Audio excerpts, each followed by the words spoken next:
Hello everyone, स्वागत है आपका ज्योमेट्री और मेंसुरेशन के इस वीडियो लेक्चर सीरीज़ में। इस वाले वीडियो लेक्चर में मैंने पिछले वाले वीडियो लेक्चर्स में जो आपको सेंटर्स का जो कंसेप्ट दिया था, सेंटर्स ऑफ ट्रायंगल का, जिसमें मैंने आपको 4 सेंटर बताए थे। एक मैंने बताया था आपको सेंट्रॉइड, दूसरा मैंने आपको बताया था ऑर्थो सेंटर, फिर इन सेंटर और फिर बताया था मैंने आपको सर्कम सेंटर।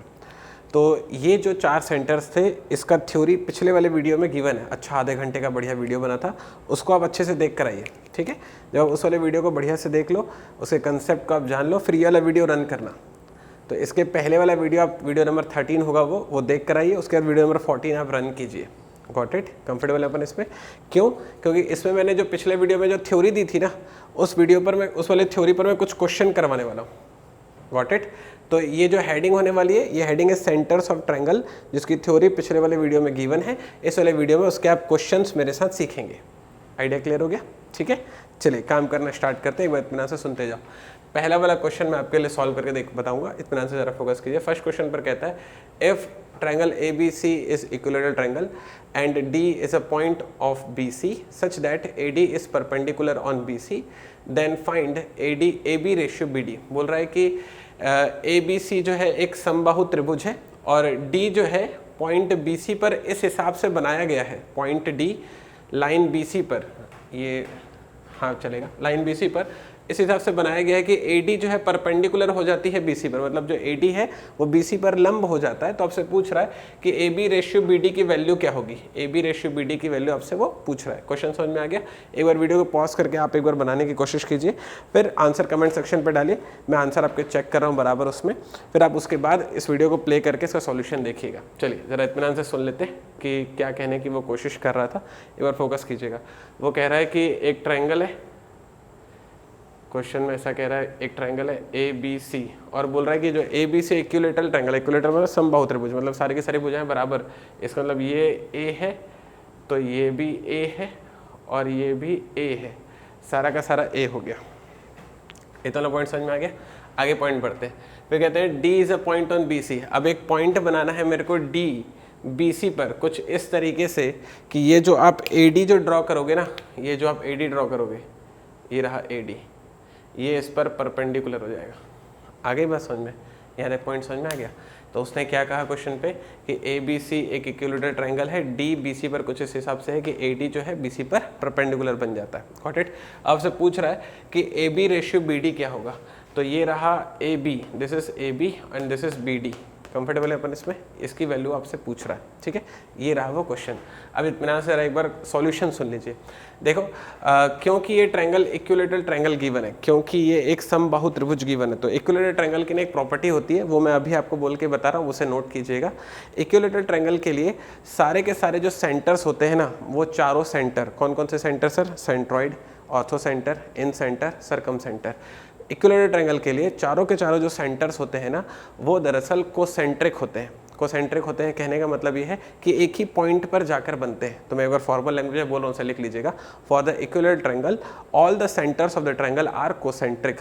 समबाहु त्रिभुज के लिए त्रिभुज के सारे केंद्र समकेंद्रीय होते हैं। ये आपको प्रॉपर्टी बनाकर अभी सॉल्यूशन में लिखना है, ठीक है। अब अगर वो कोसेंट्रिक हो गए तो उससे हुआ क्या, एक बार इसको सुन लेते हैं। कोसेंट्रिक होने से ये हुआ कि, देखो जरा बात को समझो, कोसेंट्रिक होने से ये हुआ कि भाई जहाँ से मीडियन जाती होगी, है ना, देखो एक बार इसको समझा देता हूँ। कोसेंट्रिक होने से क्या हुआ, एक बार इतना सुन लो क्वेश्चन, उसके बाद मैं सॉल्व करके बताऊंगा। जैसे मान लिया कि ये एक पॉइंट है, ठीक है। आप कह रहे हो कि सर ये वाला जो पॉइंट है ये सेंट्रॉइड है, मतलब कि G है। Got it? तो सेंट्रॉइड कैसे बनता है, पिछले वीडियो में बताया था कि मीडियन के इंटरसेक्शन पॉइंट से बनता है। जब मीडियन जो है इंटरसेक्ट करेंगी तो उसके इंटरसेक्शन पॉइंट से मिलता है मेरे को सेंट्रॉइड। तो आप कह रहे हो ये जो G है वो सेंट्रॉइड है, ठीक है। लेकिन अगर ये इक्विलेटरल ट्रायंगल हुआ तो फिर ortho centre, incentre, circum centre, centroid, सारे के सारे कंसेंट्रिक होंगे। कंसेंट्रिक होने मतलब एक ही वाले सेंटर पर जाके बनते होंगे, एक ही जगह पर जाकर बनते होंगे। मतलब मैं ये कह रहा हूँ कि अगर इस वाली जगह पर सेंट्रॉइड बन रहा है ना, तो अगर ये इक्विलेटरल ट्रायंगल हुआ, अगर इक्विलेटरल ट्रायंगल हुआ फॉर एग्जाम्पल, तो यहीं पर फिर ऑर्थो सेंटर भी बनेगा। और यहीं पर ऑर्थो सेंटर बनने का मतलब क्या है कि यहीं से वो लाइन गुजरेगी जिसके इंटरसेक्शन पॉइंट से ऑर्थो सेंटर बनता होगा, और वो लाइन को हम लोग कहते हैं एल्टीट्यूड। मतलब कि एक ही जगह होगी जहां से मीडियन ब्लू वाली गुजरती होगी और एक ही जगह होगी जहां से एल्टीट्यूड रेड वाली लाइन गुजरती होगी। तभी तो एक ही जगह पर वो आकर इंटरसेक्ट करेंगे और एक ही जगह पर ऑर्थो सेंटर और सेंट्रॉइड बन पाएगा। ऑर्थो सेंटर और सेंट्रॉइड एक ही जगह पर बनने का मतलब ये है कि वो कोसेंट्रिक हो गए, है ना। वैसे ही इन सेंटर और सर्कम सेंटर के लिए आप सोच सकते हो। तो पॉइंट को समझो, कोसेंट्रिक होने का मतलब क्या है। कोसेंट्रिक होने का मतलब ये है कि एक ही जगह है जहां पर वो चारों पॉइंट है। अब एक ही जगह है, वहां पर चारों पॉइंट, इसका मतलब कि चारों की जो पर्टिकुलर लाइन होती होगी वो एक ही जगह से होकर गुजरती होगी। एक ही जगह से होकर गुजरने का मतलब क्या है, जहां पर ब्लू लाइन वहीं पर रेड लाइन। इसका मतलब क्या है कि भाई जहां पर मीडियन वहीं पर ही एल्टीट्यूड, जहां पर एंगल बाइसेक्टर वहीं पर ही परपेंडिकुलर बाइसेक्टर। तो हर एक चीज उसी जगह पर आपको मिलेगी। पॉइंट आ रहा है समझ में। तो हर एक चीज उसी जगह पर मिलेगी, कहने का मतलब है कि लाइन दरअसल एक ही होगी जो चारों का रोल प्ले कर रही होगी। तो ये बॉटम लाइन है।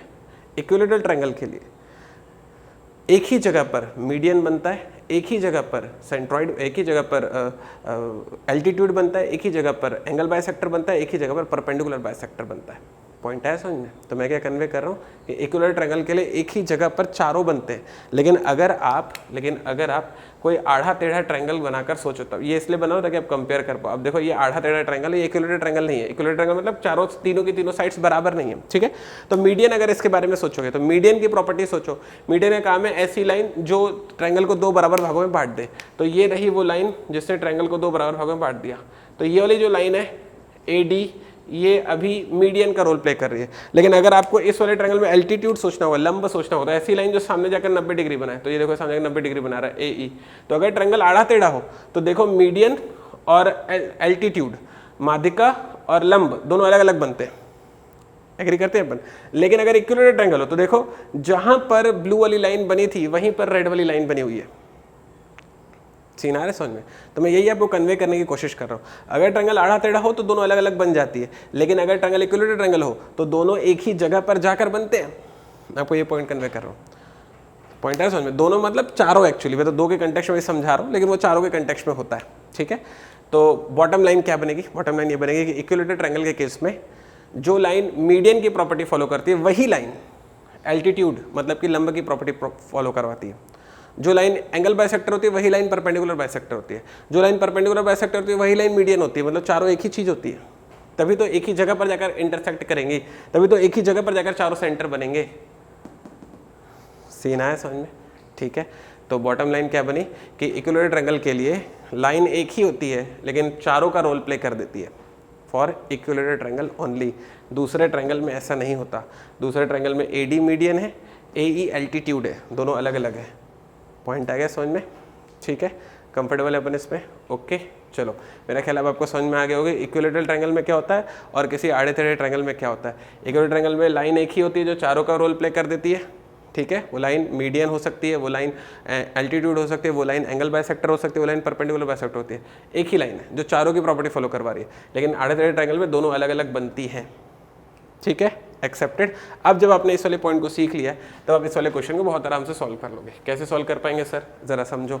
मैंने आपको प्रॉपर्टी में क्या लिखवाया कि इक्विलैटरल ट्रायंगल के लिए चारों ही कोसेंट्रिक होते हैं।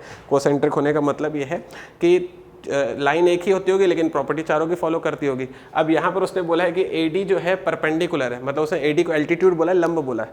अब क्योंकि मेरे को क्वेश्चन में गिवन है कि इक्विलैटरल ट्रायंगल है, तो मैं जानता हूँ, मैं क्या जानता हूँ कि जो लंब होगा, जो एल्टीट्यूड होगा वही मीडियन भी होगा, जो मीडियन होगा वही एंगल बाइसेक्टर भी होगा, जो एंगल बाइसेक्टर होगा वही परपेंडिकुलर बाइसेक्टर भी होगा। मैं ये जानता हूँ। पॉइंट आ गया समझ में। तो जो मैं जानता हूँ उसमें यहाँ पर अप्लाई कर दूंगा, ठीक है। तो क्योंकि उसने एल्टीट्यूड बोल कर दिया, क्योंकि उसने लंब बोल कर दिया, लेकिन उसने बोला ना कि इक्विलैटरल ट्रायंगल है, उसने बोला ना कि समबाहु त्रिभुज है, इसी वजह से यही AD परपेंडिकुलर होने के बावजूद मीडियन का रोल भी प्ले कर देगा, ठीक है। और जैसे ही मीडियन का रोल प्ले करेगा तो ये दोनों चीज़ें बराबर हो जाएंगी। मीडियन का काम यही होता है कि सामने वाली साइड को दो बराबर भागों में बांट दो। तो ये जो मैंने रेड कलर अभी किया ना, ये मैंने अपने इंटेलिजेंस से किया, ये क्वेश्चन में गिवन नहीं था। पॉइंट है समझ में। और ये सिर्फ इक्विलैटरल ट्रायंगल के लिए पॉसिबल है, किसी और ट्रायंगल के लिए पॉसिबल नहीं है। किसी और ट्रायंगल के लिए फिर क्या करेंगे सर? उस तरह का कोई केस गिवन होगा, उसको हिसाब से अपन डील कर लेंगे, ठीक है। पॉइंट आ गया समझ में। तो क्योंकि उसने परपेंडिकुलर बोल के दिया, लेकिन ये तो इक्विलैटरल ट्रायंगल था, इसलिए वो मीडियन का भी प्रॉपर्टी फॉलो कर लिया, दोनों बराबर हो गए। बराबर होने का मतलब ये है कि टोटल अगर A है तो इसका आधा हो जाएगा A/2। टोटल अगर A है तो उसका आधा हो जाएगा A/2। यहाँ तक एक्सेप्टेड, ठीक है। अब क्वेश्चन में कुछ नहीं करना था आपको। उसने क्वेश्चन में क्या पूछा आपसे? AB/BD, AB/BD, ये रहा AB, इसकी लेंथ की क्या है, ए है वैल्यू, बी डी, ये रहा बी डी, इसकी वैल्यू क्या है भाई, a/2 है, तो a और a दोनों कैंसिल हो जाएगा, वैल्यू आ जाएगी 2:1। तो पहले वाले क्वेश्चन का राइट आंसर है 2:1। तो ये क्वेश्चन क्यों लिया था सर आपने, ये क्वेश्चन मैंने आपको प्रॉपर्टी समझाने के लिया था। आने वाली क्लास में क्या होगा, जब मैं क्वेश्चन का लेवल बढ़ाऊंगा तो प्रॉपर्टी और अच्छी मिलेगी आपको, तो इसलिए मैं चाहता था आप धीरे धीरे चीज़ों को सीखो। ठीक है, हो गया ये, शाबाश। अब हम लोग चलते हैं क्वेश्चन नंबर 2 पर। क्वेश्चन नंबर 2 सुनते हैं। क्वेश्चन 2 पे कहता है, if the circum radius of equilateral triangle is 10 centimetre then find the value of in radius. Equilateral triangle बोल रहा है ना, equilateral triangle, for equilateral triangle, समबाहु त्रिभुज के लिए, ठीक है, circum radius is equal to, इसके पहले वाली वीडियो में बोला था, याद करने के लिए, साइड अपॉन √3 और in radius is equal to side upon 2√3। इसके पहले वाली वीडियो में बहुत अच्छे से समझाया हूँ कि सर्कम रेडियस और इन रेडियस कैसे दिखते हैं और वो क्या अप्रोच करते हैं, बहुत अच्छे से समझा। उसके पहले वाला वीडियो देख कर आइए, अगर आप नहीं देख कर आए तो उसे बहुत अच्छे से क्लियर किया मैंने कि देखो इतना पोर्शन जो है सर्कम रेडियस है, इतना पोर्शन जो है इन रेडियस है, बहुत अच्छे से दिखाया, उसमें एक सर्कल बना के दिखाया था मैं। चलिए इत्मीनान से सुनते हैं, चलो आगे सुनते हैं। तो अगर मैं इन दोनों को अगर रिलेट करवाऊँ, तो इन दोनों को अगर मैं डिवाइड कर दूँ, इन दोनों को अगर मैं डिवाइड कर दूँ, मैंने क्या किया, इन दोनों को डिवाइड कर दिया, ठीक है। ये बेसिक फॉर्मूले मेरे को पिछले वाले वीडियो से याद है, मैंने इन दोनों को डिवाइड कर दिया। जैसे आप डिवाइड कर दोगे, ठीक है, तो क्या हो जाएगा, सर्कम रेडियस अपॉन इन रेडियस, सर्कम रेडियस अपॉन इन रेडियस, ठीक है। तो आप उसको लिख सकते हो, साइड से साइड कट जाएगा, √3 कट जाएगा, 1/2 हो जाएगा, है ना। ये 2 चक के ऊपर चला जाएगा तो 2/1 हो जाएगा, ठीक है। तो इसका मतलब अगर आपने इसको कैपिटल R सोचा और आपने इसको स्मॉल r सोचा, कैपिटल और स्मॉल r सोचा, मैंने पिछले वीडियो में बताया, तो capital R ratio small r can be written as 2:1। तो ये क्या है सर, ये इन रेडियस और सर्कम रेडियस के बीच का रिलेशन है। अरे पकड़ में, ये रिलेशन आपको दिमाग में रखना चाहिए, कैसे निकलता मैंने बता दिया, दिमाग में रखोगे तो थोड़ा और फास्ट हो जाओगे। तो क्वेश्चन में उसने क्या बोला है कि सर्कम रेडियस है 10, सर्कम रेडियस है 10, तो आप लिखोगे 10 upon small r is equal to 2/1, तो स्मॉल r की वैल्यू आ जाएगी 5। एग्री, यहाँ तक कंफर्टेबल है अपन लोग, ओके। तो ये हो गया क्वेश्चन नंबर 2 का सॉल्यूशन, एक्सेप्टेड। चलिए question number 2 done. Question number 3,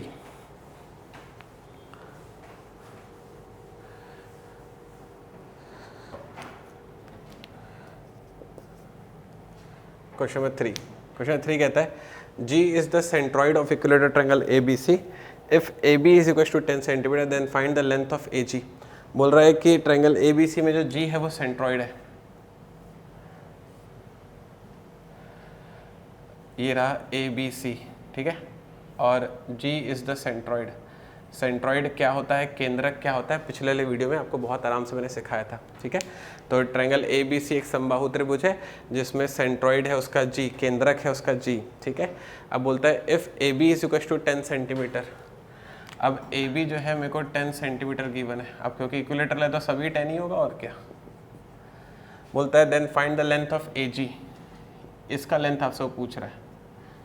question आ गया समझ में, एक समबाहु त्रिभुज गिवन है जिसमें G उसका केंद्रक है, एक साइड उसकी 10 सेंटीमीटर आपको गिवन है, और बोल रहा है कि AG का लेंथ बता दो। मैंने आपको AG उसमें डॉटेड करके बता दिया, देख लीजिए AG क्या है। क्वेश्चन आया समझ में, जरा वीडियो को पॉज करके बना के देखिए तो आपसे बन रहा है क्या। मैंने 2 क्वेश्चन में बताएं, जरा दोनों क्वेश्चन को एक बार अच्छे से देख लो, समझ लो, फिर उसके बाद इसको बना कर देखो। देखो ज्योमेट्री के लिए ना थोड़ा सा एक्स्ट्रा फोकस लगता है। आपको अगर ज्योमेट्री सीखना है तो ये चैप्टर ही ऐसा है कि अगर आप एक्स्ट्रा फोकस नहीं लेकर आओ, एक्स्ट्रा डेडिकेशन न लेकर आओ तो ये नहीं आएगा। और ये हर एग्जाम में सबसे ज़्यादा पूछा जाता है, हर एग्जाम में आने वाला चैप्टर है ज्योमेट्री, हर एग्जाम में आना चैप्टर है। सिर्फ बैंक में इसके थोड़े से कम क्वेश्चन, लेकिन मेंसुरेशन उसमें भी है, लेकिन हर एग्जाम में फिर ज्योमेट्री आता है। और ज्योमेट्री ऐसा होता है कि मतलब एकदम भर भर के आएगा। SSC वगैरह देने जाओगे 7-7, 6-6 क्वेश्चन मिल जाएंगे इसी के। कैट वगैरह देने जाओगे, ई-लिटमस देने जाओगे 7-7, 6-6 क्वेश्चन इसी के मिलते हैं। तो आपको इतना अच्छे से आना चाहिए, पॉइंट है समझ में। तो थोड़ा धीरे धीरे फोकस करके, नॉर्मल डेडिकेशन के साथ नहीं, एक्स्ट्रा डेडिकेशन के साथ ही मुझसे सीखिए, तब आपको आएगा कि भाई मेरे को ज्योमेट्री अच्छा करना है सर के साथ में, क्योंकि चैप्टर ही वैसा ही है। सीन आ रहा है समझ में।